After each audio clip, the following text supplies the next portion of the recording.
My name is Tatiana Clayman. I'm a board member at Impact Capital Forum, and I'm delighted to welcome everybody to today's event, Going Green and Making Green, How Evolution and ESG Priorities Among Investors Can Accelerate the Sustainability Efforts of Businesses.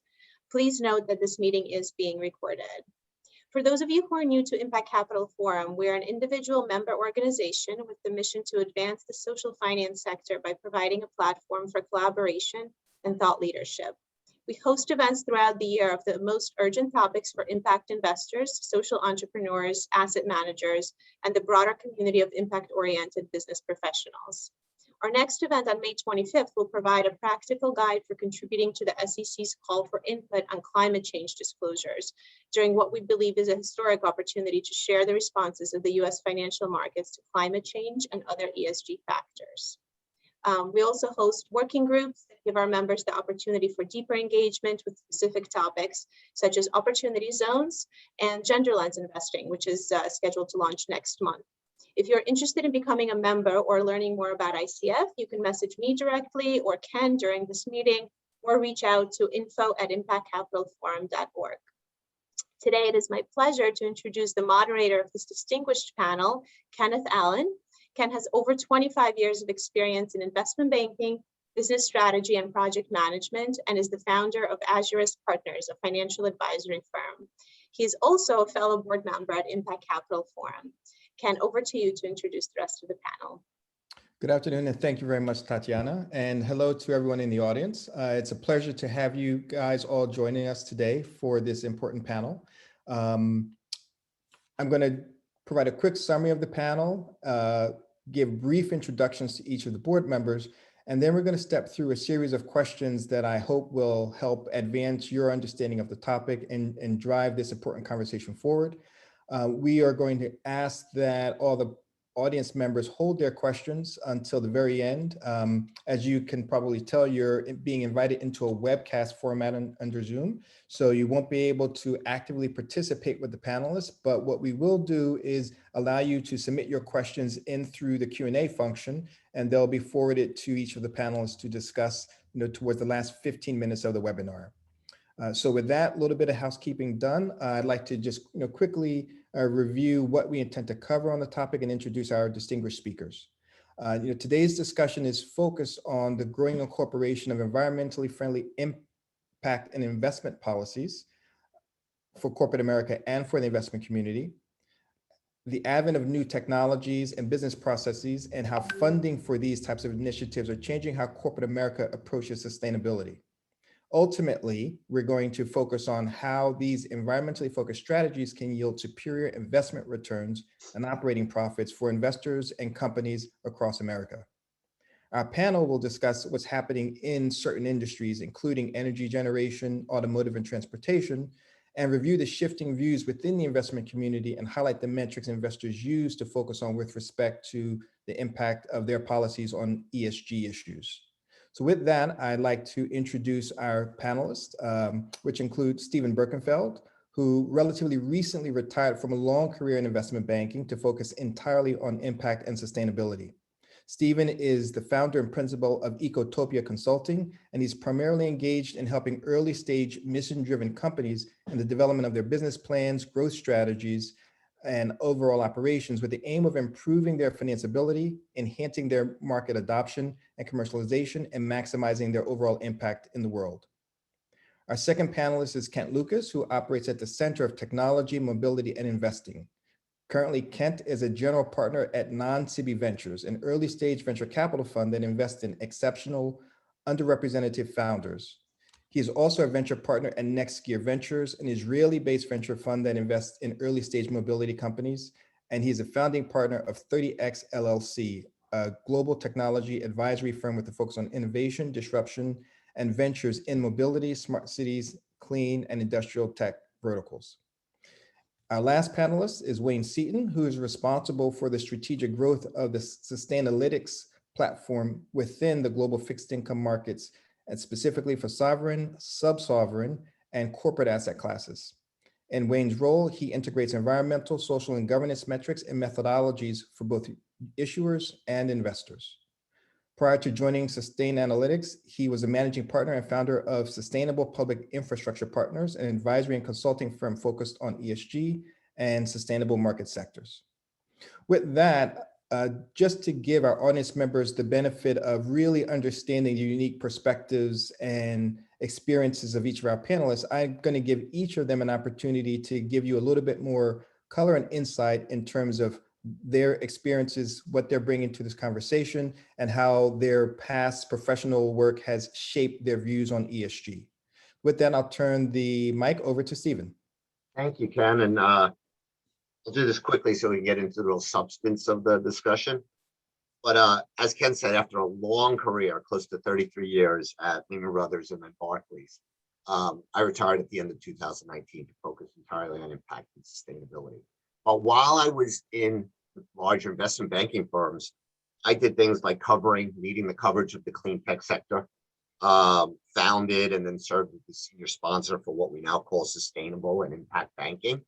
And I also ran, this is how I knew Ken the best in the old days, our transaction approval committees, which had as an important part of their mandate, managing reputation risk for the firm. So I used to describe my role towards the end as trying to get the firm to do more good and less bad, right? More green financing and less coal, for instance. And, over the years, it's really changed a lot. I like to remind people that back in the 1990s, Lehman Brothers owned Peabody Coal. And just think about a major investment bank now owning a coal company, what kind of criticism they would receive. I also had the opportunity over the last few years to do a lot of work in the nonprofit world, particularly focused on the climate crisis and on the future of work. Served on the board as chair of the Sierra Club Foundation. I was on the board of BSR, which is Business for Social Responsibility. And I'm on the President's Council for Ceres. And I guess I'll turn it over to Kent. Great, thanks, Stephen. And thank you, everyone. It's my pleasure to be here. Thanks for having me. Although I'm more focused on early stage investing, my career started in public markets. So back in the mid to late 90s, I was spending a lot of time in Detroit and Peoria and Akron, visiting the large companies, industrial companies, automotive companies that, in those meetings and visiting plants and facilities around the world, there was no discussion about green or sustainability, just zero. And then fast forward, in Brazil in 2011, I was working for an investment bank helping develop their research product. And we focused on sectors like food and land and energy. And back then, the Feed the World thesis that Brazil had the land capacity to feed the world was the big thesis, but no one was talking about sustainability and the Amazon and the impact of what that all meant. So, early on in my career, this topic was just not top of mind or near top of mind.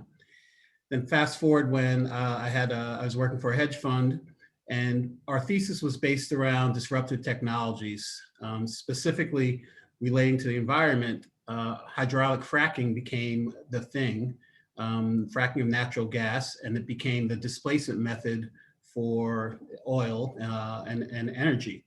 So that notion, which disrupted the industry and still to this day is having a major impact. That was where I first started to see the impact and the importance that green and the environment could play and was playing in the investment from an investment perspective. And so finally, we finally had some investable opportunities, not necessarily only around natural gas and fracking, but also solar and wind investment opportunities were present. And then last forward to today, which we'll hopefully touch on a little bit later, is now seeing earlier stage companies, climate and the environment and sustainability are a big part of what I focus on and what investors are focusing on from an ESG standpoint and more specifically around sustainability. So with that, I'll turn it to Wayne. Thanks, Kent. Just in terms of the perspective, I spent 25 years in investment banking, primarily focusing on municipal finance. So that's initially how I started off financing essential debt projects like highways, affordable housing, airports. And then along the way, there's always a connection between the capital markets and doing public good. But along the way, I launched a new group as a managing director at Wells Fargo Securities, and this was in 2009. And this group was called Sustainable Public Infrastructure, with kind of an experimental thought leadership angle to it, which was to really attack municipalities' attempts to do things such as renewable technology and energy efficiency, and to bring forth effective capital market structures that would bring these to market. Shortly thereafter, and this was in 2009, ESG was not even a term, at least not a widely used term. Certainly sustainable finance or sustainability was a widely used term. My group was part of Wells Fargo's Corporate and Social Responsibility Report, but shortly thereafter started working on things called green bonds and dug pretty deeply into the structure. To me, it was a mechanism that enabled some of these projects to get done. And then after spending a considerable amount of time at Wells Fargo and digging deeply into sustainable finance and realizing there are mechanisms that could bring some of these projects to bear, then I started off my own company called Sustainable Public Infrastructure Partners, as referenced by Ken. And this was to take some of those concepts and bring them a little more bespoke. And so we started working more deeply into ESG, and also spanning some of the creation of things like green banks and performing advisory and consulting services. I've been at Sustainalytics for a couple of years, and it was a new venture to really catalyze the integration of ESG risk. And I'll just leave that as a distinction between ESG risk and impact. I do span several areas in impact, but my focus is to determine ESG risk for fixed income asset classes. And so we look at sovereigns and sub-sovereigns, two products that we launched, a country risk ratings and country screening product. Those are both awarded by the Environmental Finance as one of the data products of the year in 2020. So that's in a nutshell the evolution. And again, we can talk some more about sustainability and ESG, but I've seen that continuum. And so it's really one that started off with public finance and now squarely with Sustainalytics, which is a provider of ESG metrics and data. Thank you very much, Wayne. With that, why don't we dive into some of the questions that I think can help really bring a lot of insight to this topic. And the first big question I think is open to all three of you, which is, what are the top 3 trends that you're seeing in executive suites and corporate boardrooms with respect to advancing or challenging the current market thinking and conventional wisdom around sustainability?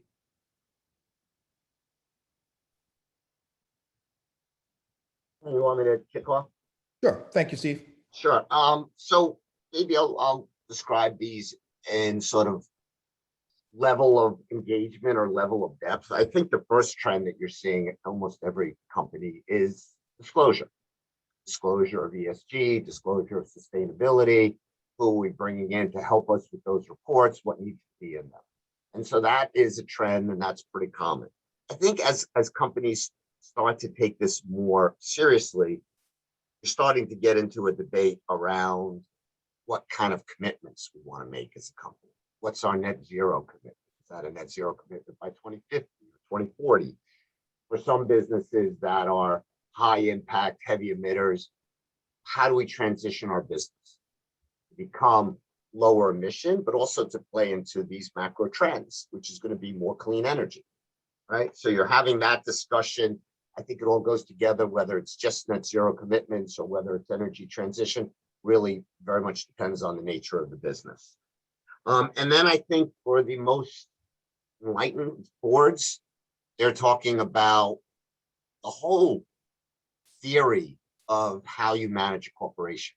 Discussion of shareholder primacy and whether your focus is just on maximizing your share price over the relatively short term, or whether it's a stakeholder model of corporate governance, whether you care about your customers, of course, your employees, your community, the environment, how you're managing for the longer term. I think that discussion is also starting to happen. And there are some proponents, groups like Ceres, some of the law firms that have been hammering away at this for a while.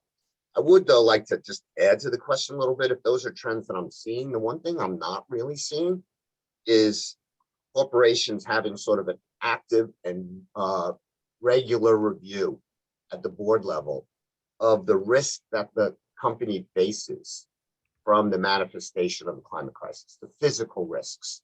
How is the business in danger? The issue of resiliency from these climate events. I think if you go to most boards now, I'm pretty sure they're having a discussion around cybersecurity, for instance, because their attention has been focused on that and what kind of exposure they might have. But I think right now they're not focusing on physical risks to their business, to their supply chain, to their assets, to their revenue, that climate change is going to result in as we continue down this path we're on. Thank you, Steve. Wayne or Kent, any other trends that you wanted to alert the audience to? Sure. Actually, I want to just first add a comment on one of the trends that Stephen talked about, because it was referenced by Tatiana, I believe. You know, with the disclosure, there's also regulation, also impending regulation. As markets mature, I mean, that's normal.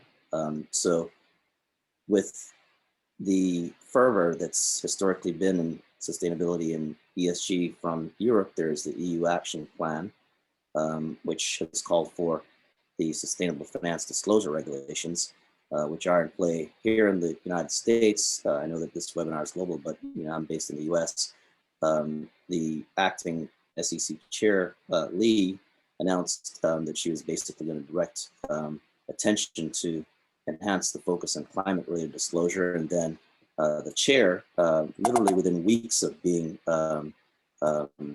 appointed, announced again further activity and focus, you know, on basically new rules that would be forthcoming to drive corporate climate risk disclosures, and even indicated that this could happen in the second half of 2021. So Tatiana did reference the request for public comment that's going on right now, but I just wanted to, you know, add that.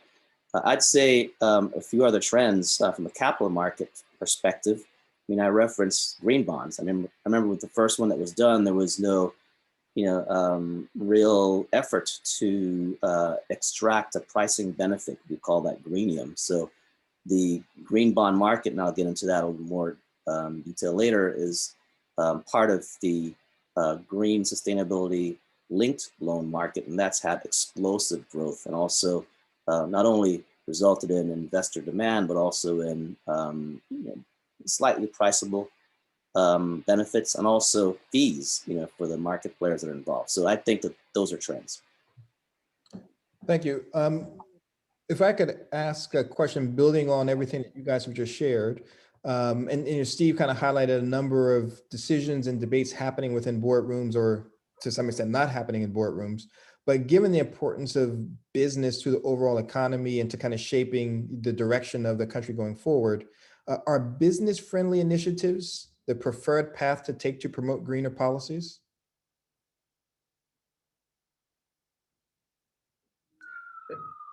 Well, yeah, that's a good question. I was trying to add to what Steve and Wayne had said, but I'll answer it this way, where the impact of, you know, the C-suite and boardrooms are really understanding that ESG is good for business. It's good for profitability and long-term profits. And that's the short-sightedness is slowly disappearing over time. Mission statements are changing. So to your point, I think that's valuable. And just to add emphasis to what Steve said earlier is stakeholders. Stakeholders have been broadly defined, increasingly broadly defined, and that's more relevant in shaping decisions. And then lastly, the pressure piece, where mandates, shareholders, public agencies, employees, initiatives, all increasing the C-suite's, necessity to change. Thank you, Ken. We have the sirens, we should have the barking dogs soon, right? That comes next. Yeah, I know it's interesting, Ken, how you put it as business-friendly initiatives. I kind of look at that question maybe a little differently. I guess it depends on what you think is business-friendly. But I think that for a while, there's limits on how much some businesses can mitigate their emissions. This is not something that you just kind of turn off the switch and it happens. And companies are making net zero commitments. We want them to make net zero commitments or reduce their emissions, not by 2050, but as soon as possible. What can you accomplish by 2025, 2030? And as long as we're sort of making stuff and moving stuff, right? If I want a new refrigerator in my kitchen, there's going to be carbon emissions with that for quite a while. Mm-hmm. There's a whole sectors we haven't really even started to address yet. I kind of break up the world and statistically it's not exactly here, but I look at our emissions as sort of a quarter of the electric grid, a quarter is transportation, a quarter is food and ag, and a quarter is industrial sector, steel and cement and plastics. We haven't even started to address that last piece at all. Really. So, if you think of carbon offsets, for instance, as something that's business friendly, yeah, I think a lot of businesses are going to need that. And I don't think that as long as those carbon credits, those offsets are legitimate, they're additive, they're permanent, they're making a real difference, I think that's positive. I kind of look at this whole thing. I guess the best kind of metaphor for it is the overflowing bathtub. You can turn off faucets, or you can open the drain, right? And we're spending a lot of time talking about turning off the faucets, but there's a lot of faucets. There's a lot of sources of carbon emissions from all over the world. So there's the US faucet and the Indian faucet and the Chinese faucet. There's food and ag and the rest, as I mentioned. And we should be spending a lot of time on opening the drain too. And some would characterize that as more business friendly. I think the critical part of it, and there's more regulatory focus on this now too, and certainly a lot more investor focus is what are those carbon credits? Are they really helping you move toward net zero? Are they meaningful? Are you doing something positive? But creating carbon sinks, carbon capture, nature-based solutions, I think those are important too. And some would definitely describe those as more business friendly than trying to kind of get to net zero emissions on its own, not dealing with your whole supply chain, or just transitioning your business. Those are harder decisions for a company and a board to make. Sure. It's a loaded topic with lots of pluses and minuses for all the people in the economy and in the broader market. As we try to evolve the country around all these issues around sustainability, one important thing that we all need to be mindful of is, what are the things we're measuring so that we can understand and agree upon whether we're making the right progress and are we moving in the right direction? And that brings up, I think, a topic I'd like to address to Wayne, but obviously keep it open to all of the panelists. But Wayne, I'll ask you, what are the metrics of success in ESG and how are they evolving over time? And more importantly, who's leading to whatever shifts you're seeing in those metrics? Is it public policy leaders? Is it the investment community? Or is it companies themselves? Very good question. And yeah, a little bit of a preview. I have a viewpoint, but certainly it's impacted by various opinions. And I referenced earlier having spearheaded a group called Sustainable Public Infrastructure with reference to the word sustainable, and then now working for an ESG provider of ratings and metrics. By the way, that ESG provider, Sustainalytics, is currently owned by Morningstar. It was a recent acquisition last year.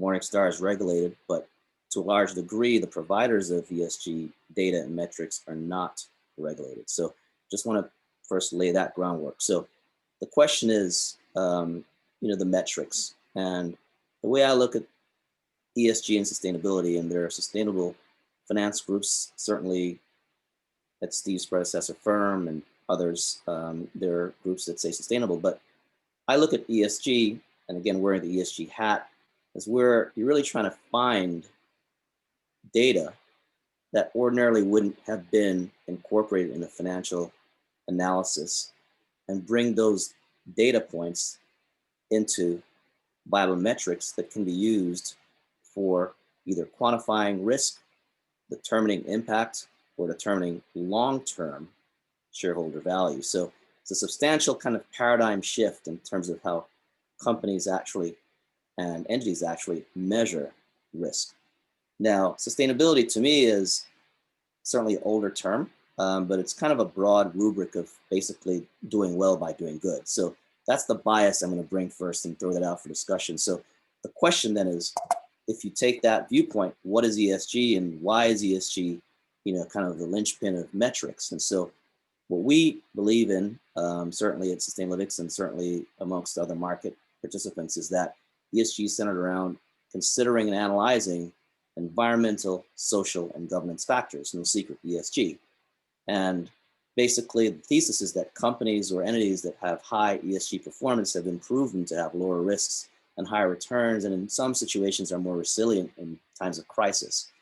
So typical metrics on the environmental side would be the impact on air, land, water, ecosystems, human health. Social risks, the impact on society. One can say, well, geez, is that quantifiable or immeasurable? Well, you can measure social impact. There are elements within the UN Sustainable Development Goals that address social equalities or inequalities. So you could be looking at the measurement of how health and safety, cybersecurity has a social risk, labor management, human rights, product integrity. These are all metrics that can be measured with data. Governance is really, in my viewpoint, one of the more aligned with public companies because you have things such as C-suite composition and board representation and remuneration. There are measures that are brewing now in terms of exchanges. I think NASDAQ actually announced recently a, let's just say, requirement, if you will, for board representation. So these are some of the factors that fall into ESG. And then the question is, who is driving this? Well, again, it's kind of like go where the green is, go where the money is. And initially, I think the drivers were essentially, albeit a bit across the pond in Europe, but they were the investors, that were socially conscious and wanted to, find another way of deploying investable capital. And then, like anything else in an industry, then the market participants followed the dollars, followed the green. And so, the banks and the investment managers that all noticed that there was assets to be gathered or transactions to be had. The policymakers certainly, have always had thoughts as to what's good policy. I mean, there have been, accords going on for decades. But I think the policymakers, if I could align them a bit with the regulators, are really recircling back. It's like a circular ecosystem where now it's like, wait a second. I mean, this is actually an economy. This is actually an industry. And so there needs to be standardization of metrics. I mean, you can't just throw stuff out there and see if it sticks. You got to be able to measure things accordingly. So that's, I think, how I'd answer the metrics and kind of how things have been evolving. Kent or Steve, do you guys have any thoughts around the metrics that are being used to evaluate companies' progress or lack of progress? I think Wayne's right. We need to standardize this a little bit more. There's a lot that the data can tell us, but there needs to be consistency. And the correlation on ESG ratings across different rating agencies is very low. So you can have one who's got from one agency very high rating and another kind of medium low rating from a different agency. And ESG, as Wayne went through, is a really kind of broad set of issues. So if we're starting off with kind of going green, which is an environmental focus, a climate crisis focus, and then we kind of move it into ESG, we're covering a lot of other issues too, which are important issues, but it's diluting the focus just on the climate crisis and environmentalism. So I would love to, have Wayne talk about that a little bit more and why he thinks the correlation isn't better. But what I would like to see is more of a focus maybe on a subset of that, just on sustainability and resilience, just dealing with the climate crisis itself and what are companies doing about that in terms of transitioning their business or making these net zero commitments, and really get companies rated by how much progress and how much of an impact they're having in that regard. And then we can use, the rest of the ESG ratings. But I think the more specific we get with the data and the more consistent, the more useful it'll be to investors. And what do you think, Wayne? Well, I'll take the viewpoint of first correlation. So it's definitely obvious. There's so many acronyms. There's PRI, there's SASB, there's GRI, ESG, so many things, and there are also a variety of methodologies. And to some degree, I work for a company that has a proprietary methodology. Now, there's a clamor for transparency and standardization. And I think that is happening. The buzzword is ESG becoming, or will it become mainstream? That is happening. In terms of correlation, to give a distinction, I would throw this out for debate, but generally, if you look at, and I'm taking a fixed income viewpoint, you look at credit ratings, from Moody's, S&P, Fitch, Kroll, DBRS, whatever. You look at credit ratings. It's a very finite band to really assign a framework, if you will, for measuring credit worthiness, willingness, and ability to repay, and long-term risk. And generally, I think that the correlation is probably higher or stronger in that narrow band. The difference with ESG scores and ESG ratings, and again, Sustainalytics is not regulated in the same way as our sister company or Morningstar company member DBRS is, but our ratings go from 0 to 100, right? And cover different asset classes. And others have schemes that don't go to 100, or actually view, that a higher number is good, whereas we view that a lower number is less risk. So based on just that alone, there is the chance to say, well, why can't we have just one framework? Well, part of it is because this is not regulated, and it's also where you have different frameworks that all coexist. And in many respects, the investment managers and investment analysts take our information and use it in their own analysis that may even discount the value of the credit ratings anyway. So, there's really not a uniform mechanism as we speak.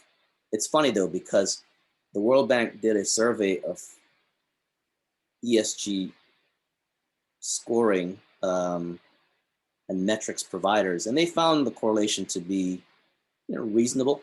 I think it was anywhere from just a little north of 0.6 to maybe a little south of 0.8. So, that's their attempt. I'm not opining for, their methodology, but I would say that on the surface, I definitely would make the contrast, the compare and contrast to the rating agencies and how their ratings from AAA to, non-investment grade, or, to BBB actually may have other ways of determining correlation. Mm-hmm.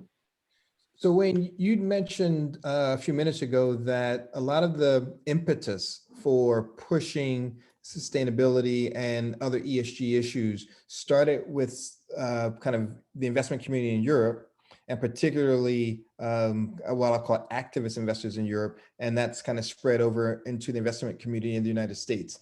is it still a kind of a core group of institutional investors that are driving this conversation, or have a broader range of institutional investors, pension funds, insurance companies, and so forth started to adopt a focus around ensuring some level of sensitivity to and/or support for sustainability related initiatives within kind of public enterprises? It's everyone. Publicly traded Um, enterprises, I should say. Yeah, it's everyone. Asset owners, definitely leading the way. There's activism not only from asset owners, but from family offices, from investment managers. It's basically everyone. It's from employees. Yeah, exactly. Don't understate that. They're just the own employees of a company pushing Yep. people, recruiting people, retaining people. This is becoming more and more important. I'll actually direct a question to Kent, and not so much as an institutional investor in publicly traded securities, but Kent, for all the work that you've done as a private investor with investment funds supporting early stage companies that are active in this space, how has your team members, your investment committees, and so forth adopted ESG kind of metrics and focus areas for the companies that you invest in?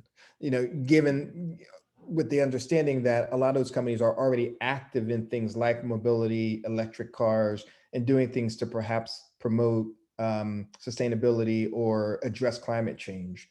But do you have an extra set of measuring sticks and metrics and rules that you use to kind of hold your management teams accountable? Yeah, that's a good question. I'd say no, because it's market in how I view it is it's market driven. Like it's all the reasons why it is happening that we discussed. It's forcing these organizations, these companies to make this shift. And what we try and do is assess how that's going to look, that transition to say net zero by 2050 or 2040. And how is that going to look from an investment perspective? And is it, if for automotive industry, you're going to have a tremendous amount of stranded assets from, the traditional internal combustion engine going to electrification, electric vehicles. So how is that going to look from a shareholder return perspective? So what we're seeing, I think the common statement we're all saying is that this transition is happening. We don't know how it's measured. We don't know how companies are going to necessarily get there. So I'm looking at, okay, well, let's assess on an individual basis what that looks like for an investor. And so that's the perspective we're taking, because they're talking it, they're realizing they have to do it. Wayne distinguished between Europe and the US, and there's over 400 companies now globally that have made this pledge, right? And many cities in Europe are making this pledge for carbon emission reduction. So it's happening. It's going to happen. How they get there and can you invest in that? That's what we try and figure out. And for some sectors and companies, it's easy to get to that point. As Stephen said, certain sectors you have more visibility on, and others we don't. Got it. So, and I think those commitments are definitely happening. But a lot of them are 2050. And for a lot of CEOs and boards, they're going to say, well, there's 3 or 4 CEOs before, Right. we have to hit those commitments. Even for cities, I'm the mayor now, but I've got maybe an 8-year term if all goes well. There's so many that are going to come after me. So it's easy to make the commitment, right? It's cheap to make the commitment. And they're doing it because to some extent that gets the investment community say, great, you've made the commitment. But we don't have till 2050 to solve this. We need to be taking action and making progress now. And so I would love to see the investment community focus, a little bit less just on disclosure, because I think this is one of those cases where sunlight is not the best disinfectant alone. You need action. And I think that we have to be realistic and honest about how much a commitment to be net zero, level 1, level 2, level 3, what does it really mean for a particular business? But being net zero by 2050, what does that really do to help solve this crisis? Mhm. And so I think that, and I think it will, I think the bar will continually be raised. I think the demands of the investment community will be greater and greater. I think this is all relatively new, right? After years and years, decades of just looking at what happened to a share price, right? And quarterly earnings, we are turning our attention to these very long dated commitments and how you get there. And I think the investment community, to Wayne's point on correlation, so we're just figuring out what we really should be measuring, what we want in disclosure, and then what we should be demanding in terms of action. Yeah, two follow-ups, Steve, is, we talked about the boardroom, and you're exactly right. The short-sightedness is shifting, and what I don't think we touched on was the diversity of the boardroom has shifted, and not just the color, but just the perception of thinking, and that is going to propel these decisions to be longer term and take these actions. So you're absolutely right. Everyone's caring about their term, but the pressure from the board and also stakeholders, which you emphasize, it's these employees that are really making a fuss about what's happening at the companies they're working for. So I think that's on the positive side, that's driving the change. I was going to save a stat for later, separately, that, ESG assets have, grown 30% over the past, 5 years or so.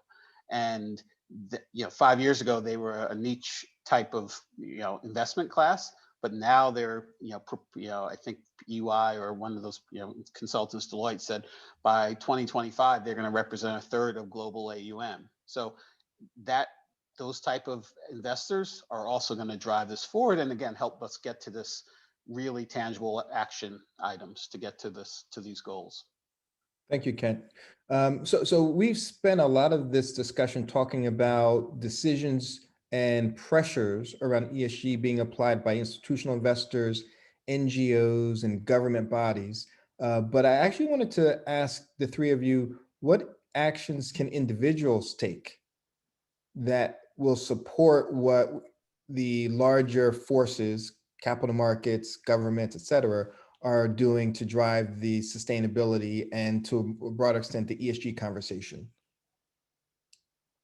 Well, let me I don't have too much to say on that, but I'll follow on to what I just said from the employee, right? We're all workers and we're seeing this. So driving more demands, right?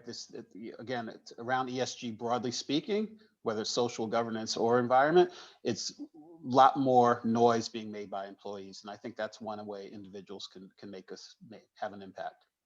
And following up on Kent, most of us are employees, glad not to be one anymore, but we're all customers, right? We're all consumers. And I think corporations would pay a lot more attention to customers saying, I am not going to buy your product because it's not green, right? Because you are not making the commitments around emissions and transitioning your business that I want to see you make. I think to a large extent, companies haven't really changed just because of the pressure from the investment community. Their disclosure is better, but that alone hasn't really, I think, changed a lot of their practices, because so much of the market is based on indices. A lot of investors are saying, well, I'd rather own the shares. Look how many institutions that you would think would do this, universities and pension plans, haven't started a divestment program on companies that you would think are contributing more to the climate crisis than they should be. But I think if there were customer action and say, we are going to, vote with our wallet here and not buy your product, and they saw some sort of impact on top line revenue, I think that would really get the attention of senior management and boards. Sure. And we're seeing that socially, right? Socially, we're seeing huge responses and demands by customers, right? Where, things happening in the South around voting, and we're seeing companies like Delta, et cetera, having to respond because of their customers. So let's hope it transitions into the environmental, where, to my knowledge, we're not seeing enough of that yet. Thank you, guys. One final question, and then we're going to focus on the Q&A and some really, really great questions that have come in from our audience members. But if there's something that you guys could highlight in terms of innovations that are happening right now, or innovations that you would like to see happen, can you share with the audience, the two kind of topics that you'd most like to see in terms of technological, political, or policy change? I'll address one that is presently an innovation, another one that I'd like to see more of. So I mentioned the green, social, and sustainability linked loans.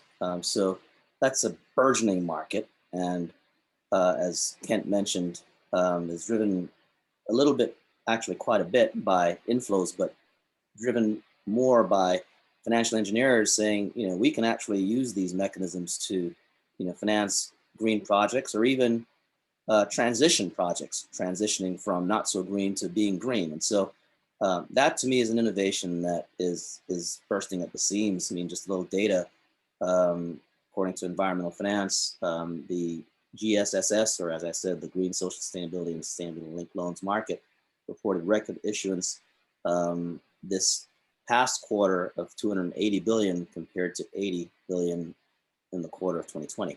So that's an innovation. One that I'd like to see more of is within the S, taking a look at inequity, social, disenfranchised, racial inequity in the supply chain, and also in how companies serve not only their employees and their communities, but their customers. So that's something that I'd like to see, become more ingrained. Currently, the UN SDGs does have one of its measures for gender equality, but I'd like to see at least more focus on that. And I think we're seeing more focus on that, but that has yet to mature. Thank you, Wayne. Yeah, I'll add, I'd like to see some more innovation on how we incentivize asset managers of all types. I think that we still are compensating asset managers based on economic returns. And I always come back to this quote from Albert Einstein that we can't solve the problems. We can't solve our problems with the same thinking we used when we created them. Right. So we've had this very capitalistic model. How much money have you made? That's how I'm going to pay you. And it's led to a lot of these issues. If we could be more creative, more innovative about paying asset managers based on impact, sustainability of their investments too, that I think would change behavior more. So I think right now, a lot of focus on disclosure, but disclosure doesn't cost you much. A lot of focus on long-term commitments. Again, as we've talked about, that doesn't cost you much. If we really want them, the asset managers, to drive action at the board level and make corporations change their behavior, we should think about how we can incentivize those asset managers to achieve those outcomes. Great, thank you, Steve. Ken, any thoughts around innovation? Yeah. So exactly. And I'll be brief so we can get to Q&A. But I've shifted my career to now focusing on early stage innovation, and less so in public companies to now the private and venture investing. And the fund I'm involved with now, we expect over a third of our investments to be in climate tech. And there's just such an abundance of new technologies and solutions that are impact critical. And so when I think of areas around carbon capture, and storage, sustainable foods, energy, vehicle electrification, the two that stand out that you asked for, two that stand out that I think have a real opportunity for both impact and from an investment standpoint to generate great returns. I think it's around corporate sustainability, and I'll dig in a little deeper. It's around supply chain. So there's an exciting company that's basically doing sustainability as a service, and making a company, no matter what sector you're in, go from cradle to grave about what you're providing or producing or making, and making sure you're sustainable, getting you to that sustainable level that you need to be at. So and the other one I'll mention is sustainable foods, where I definitely missed the boat on that, but I think we're still at an early stage of really the story shifting from sustainable foods. And then lastly, I'll just leave with a quick stat, because again, taking a step back, climate tech investment went from 420 million in 2013 to 16 billion in 2019. That's a 3,750% return. So we're just at this point of, and we're still in early stages. That compares to AI investing, artificial intelligence investing, which is probably the peak of awareness and interest. It's 3 times more than the AI investing over that same period. So I'm opportunistic that more innovations are coming because they are needed, especially if we're trying to get to net zero emissions. Great. So thank you guys for all of your insights and so forth. Now we're really going to test them as we move into Q&A. And we've gotten some really, really good questions from the audience. And so I'm going to try to aggregate some of the questions together because they actually touch on some similar topics. I guess the first one I'll direct to you, Steve, and you, Kent, although Wayne, feel free to add your thoughts. But there's a question with regards to startups. And specifically startups whose mission is to incorporate impact within environmental and social aspects of their operations.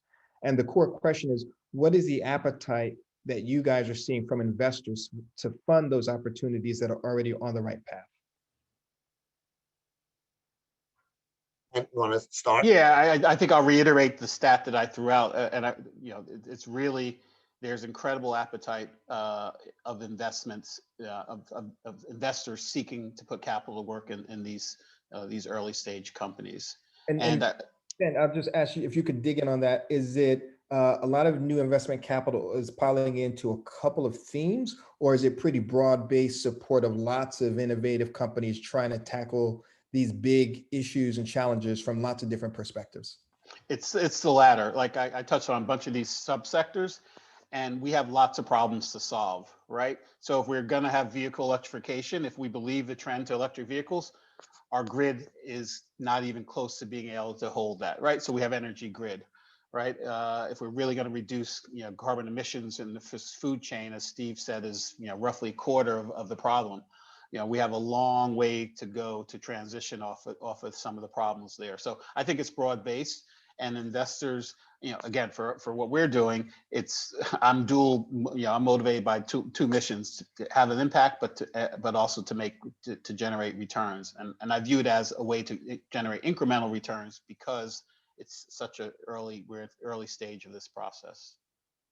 Great, thank you. Yes, I might be a little more controversial here. Kent's right. A lot more money is going into impact investing. But sometimes I think the impact investing, to use your term, Ken, is a little bit more thematic investing, right? We're going to be using more clean energy. So I'm going to invest in more clean energy companies, sustainable food. And what we really need is more catalytic capital. I think the venture capital model, right? Early stage investing may not be best, or certainly not the only model we can use to get capital into these companies.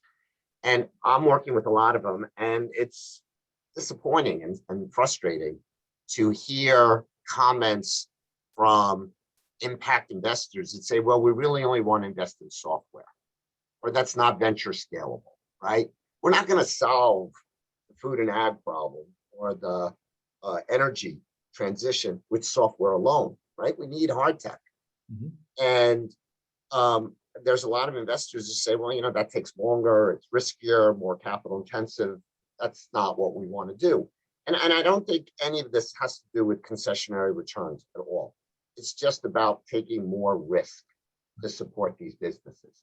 Okay. And a venture model, which, again, to use just rough estimates, that is telling its investors, we turn down 99 opportunities for every one investment we make. That's not a great ratio to get a lot of these early stage companies with really innovative ideas and disruptive technology funded, right? Because that's a lot of investors you got to go to find one that's going to say, yeah, you're the one I want to invest in. So with everything that's happening in the public markets, the SPAC markets, all the money going into impact investors, I'll tell you, for a company looking for seed or Series A or B investing, it's still very, very difficult for these early stage climate tech type of companies to find capital. And so we need new innovative sources of that capital, or we need to incentivize, as I said before, the asset managers a little differently, that it's worthwhile to take that additional risk to support these companies. Great. Thank you, Steve. We only have a few minutes left, and I did want to kind of cluster literally 3 questions together and really address, the other half of the world, or actually more than half. But a couple of the audience members have asked, how do we take this conversation around, Western capital markets, New York, London, fund managers, and so forth, and shift it and see how the themes that we're talking about and the metrics that we're talking about can be applied in emerging markets and kind of the global South? How does everything that we're talking about translate into effective strategies to solve some of the challenges that, those billions of people and those, probably 150 nations will have to manage through in terms of climate change and sustainability? Well, I'll take a stab, having spent a lot of time in India and Brazil and in Southeast Asia. I'm afraid to it's a great question. I don't have a good answer, but I would say the opportunity is larger and the problems are bigger. So maybe if you incorporate Steve's comments about, hey, we got to take the risk. I should be willing to take that risk to solve these major environmental problems where there's less regulatory, framework to work with. There's, just in general, there's wealth differences that create more systemic problems around, the environment. So we, I think it's an opportunity. Okay, But- given that you said that the problems are bigger, should the approach be different between how these issues are looked at in kind of the developed countries versus in emerging markets? Only in the sense that it's harder to get buy-in, right? There's the governments, the corporates are not feeling the pressure that we spent, most of this discussion around. The pressures that we talked about are just not as prevalent in a lot of these places as they are in the western side of the world. Okay. And sorry, Steve, did you have a comment on this? Capital is a bigger issue in all of these markets. Mhm. If the centerpiece of this is about capital and capital markets, if it's hard for a New York, San Francisco, Boston-based company to raise capital, it's harder when they're somewhere else in the US, and it's even harder if they're in the global South. So again, I think we need new solutions on how we can get more capital into these innovative, potentially, high impact climate tech companies. Great, thank you, Steve, and thank you to the panelists. We've reached the top of the hour, so I don't want to keep everyone, past 1 p.m. I do want to mention just one thing. One of our panelists was really, really kind and mentioned that with respect to standardizing ESG metrics, I guess Duke University's business school is working together with the UN and some other organizations to come up with a common framework to addressing some of these challenges around standardization of these metrics and developing a common approach to holding companies and organizations accountable. So I did want to share that information from one of our audience members. Thank you very much. And with that, I will adjourn the webinar. Again, I want to thank all the audience members for their participation in the event. It's wonderful to have you guys. Hopefully more of you will become members and you can get even greater levels of access to the content that the Impact Capital Forum helps to create.